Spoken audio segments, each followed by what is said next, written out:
We're back with some of the craziest animation details in Kpop Demon Hunters that you definitely missed. Psychological condition that explains everything about Zoey and why she might be the one hurting most quietly.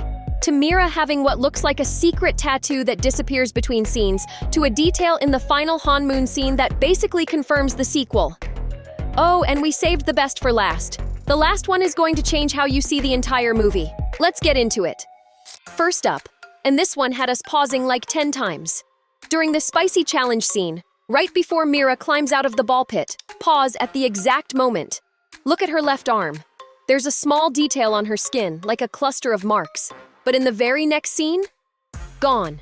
Same arm, same angle, completely gone. It could be an animation error. But Meera having a hidden tattoo makes way too much sense. She's the rebel. Of course she'd have ink. If the other girls had tattoos, what would they get? We think Zoey would get a turtle. What about Rumi? Drop it in the comments. Okay, next, and this is the cutest detail in the whole movie. During the Saja Boys' performance, when they're all sliding on their knees to hand out gifts, if you pause at just the right frame, every single Saja Boy is using both hands to hold their presents. Except Romance. He's got one hand secretly placed behind Abby. Why? Look at Abby's outfit. His shirt is just a tiny bit too short. One wrong move and he's about to give the whole crowd a show. Romance is quietly covering for him. Being a bro, protecting Abby's dignity in real time. Kind of cheeky detail. Literally. This next one changes how you see the entire final battle. When Guima has almost taken over and the demons are swarming, watch who they actually go after. The faceless demons pile onto Meera and Zoey. But Rumi? She walks toward the stage and barely gets touched. Why? Because Rumi is half demon. The faceless demons can't fully register her as an enemy. To them, she reads as one of their own.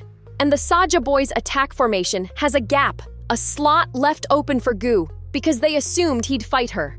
Instead, he throws himself in front of a blast to save her. The bad guys planned for everything except Gu choosing love. Speaking of Meera, did you notice she fights every single Saja Boy in the movie except Mystery? And that both Meera and Mystery wear the exact same dangly fang earring throughout the film? Not a coincidence. Netflix insiders tell us Meera and Mystery are actually secret siblings. That's why she stopped Zoey from drooling over his poster. She wasn't being mean. She was being a protective older sister. And insiders say they're dropping that bombshell in the sequel. Now this next one honestly changes how you see Zoey entirely. And it's kind of heartbreaking. Watch her in scenes with the other girls. When they first see the Saja Boys, Zoey actually likes them. But she immediately mirrors Meera and Rumi's negative reaction. She copies their energy, even when she doesn't feel the same way.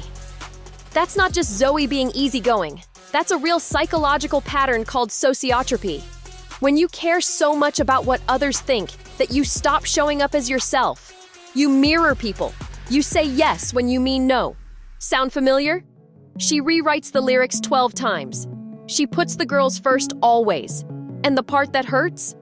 Meera and Rumi never push Zoey to be herself. Probably because they like that she goes along with everything.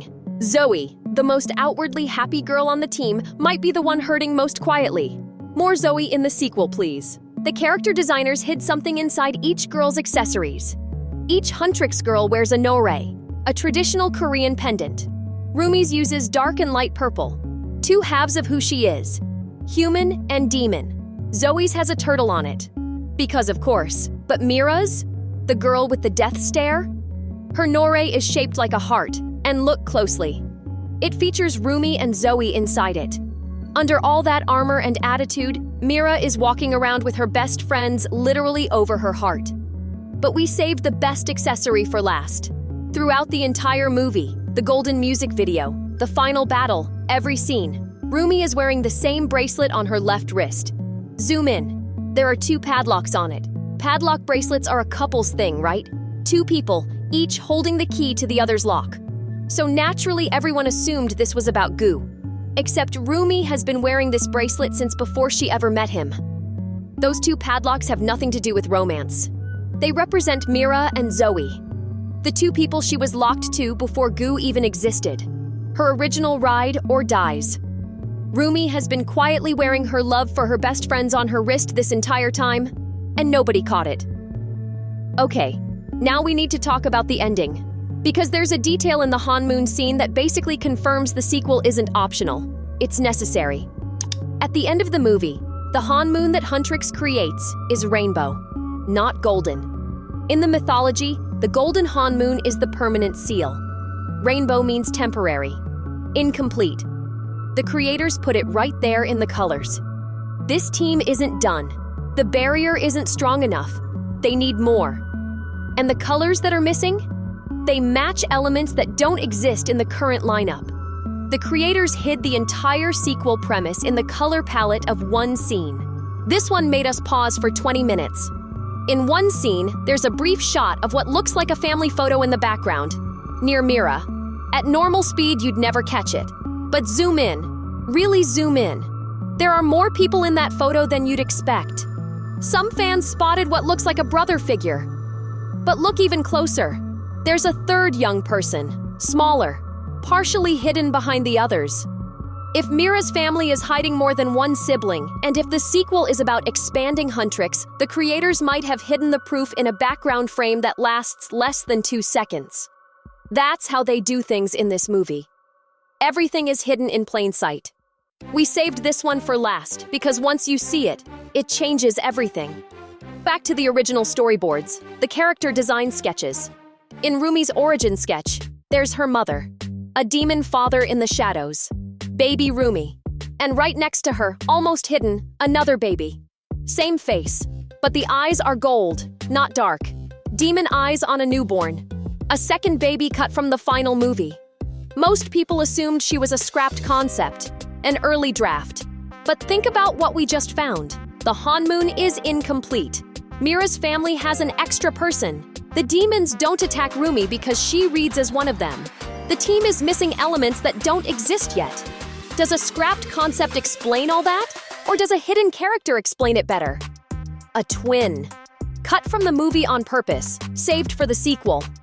With demon eyes, the creators have been hiding in the details this whole time. Every detail in this video might not be a mistake. It might be the sequel. Hiding in plain sight. One frame at a time. If you want the full breakdown on who this hidden character might be, that video is on screen right now. Trust us. What we found is way bigger than anything in this video. Sub up. Hit the bell. We've got some insane sequel info coming in the next one. See you there.